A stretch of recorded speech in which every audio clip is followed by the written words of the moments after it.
This channel does not promote any violent, harmful, or illegal activities. All content provided by this channel is meant for an educational purpose only.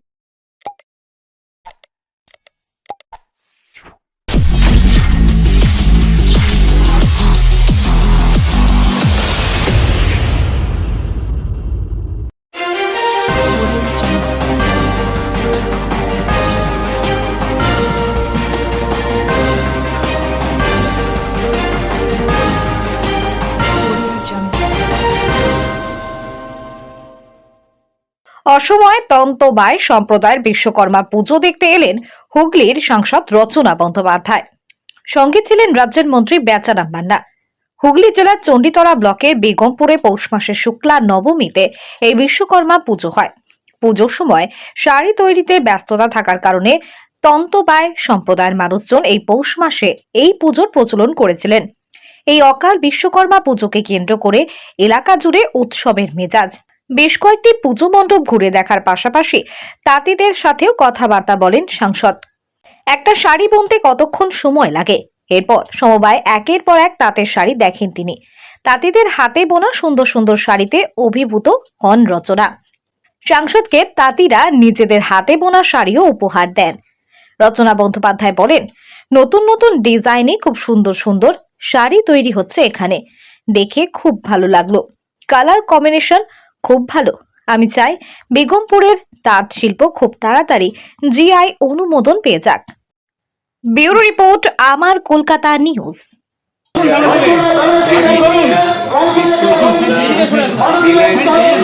কথা বলবো tata এবং আমাদের কি বলবো Kolkata booting হয়ে ছড়িয়ে আছে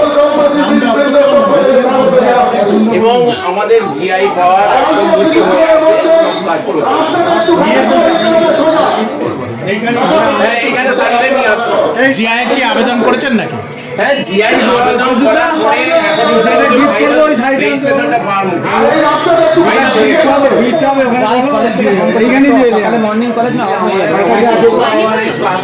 এমনকি এই রঞ্জন ডেভেলপ চাই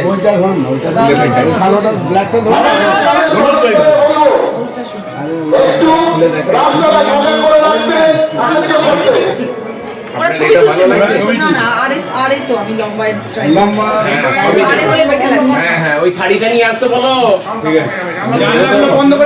জয়া জয়া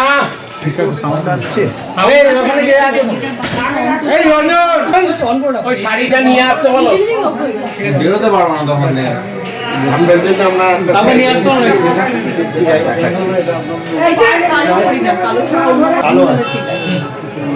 নীল না কালো?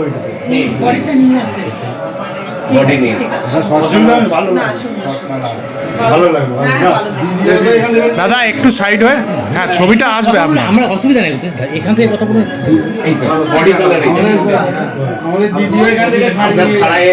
ডিজাইন পড়ছে, এইটাই হলো এরও এই ডিজাইনটার উপরই ভিত্তি করে জিআই পাচ্ছে। আচ্ছা, খুব ভালো, এটা খুব সুন্দর নতুনত্ব হচ্ছে। এই ধরনের পুজো একদমই তাই। সাধারণত আমরা সবাই জানি বিশ্বকর্মা পুজো দুর্গাপুজোর আগে হয়, কিন্তু দুর্গাপুজোর আগে আপনারা সবাই জানেন তাঁতিদেরই আসল সময়। সেই সময় তাঁতিরা এত ব্যস্ত থাকে শাড়ি নিয়ে, নিজেদের কাজকর্ম নিয়ে, তারা বিশ্বকর্মা পুজো ভালো করে উদযাপন করতে পারে না। তাই জন্য তাদের জন্যে এখানে প্রায় 27খানা বিশ্বকর্মা পুজোর আয়োজন করে অকাল বিশ্বকর্মা পুজো। তো সেইটার জন্যই আমি কিছু কিছু জায়গায় একটু ভিজিট করলাম। 27টাতে তো যাওয়া সম্ভব নয়, কিন্তু তারা যাতে খুশি থাকে, সবাইকে যাতে আনন্দ দিতে পারি, আর আমি নিজেও আনন্দ পেলাম। দাদার সাথে সব জায়গায় একটুখানি ভিজিট করার চেষ্টা করলাম। তো এরপর আমরা ক্লাস্টারে যাব, যেখানে মেইনলি বস্ত্র তৈরি হয়, সেখানে একবার সবার সাথে অভিনন্দন জানিয়ে দেখা করে আমরা বেরিয়ে যাবো। দেখা যাক যদি ভালো লাগে, আজ সময় নেই, পানিটা যাবো।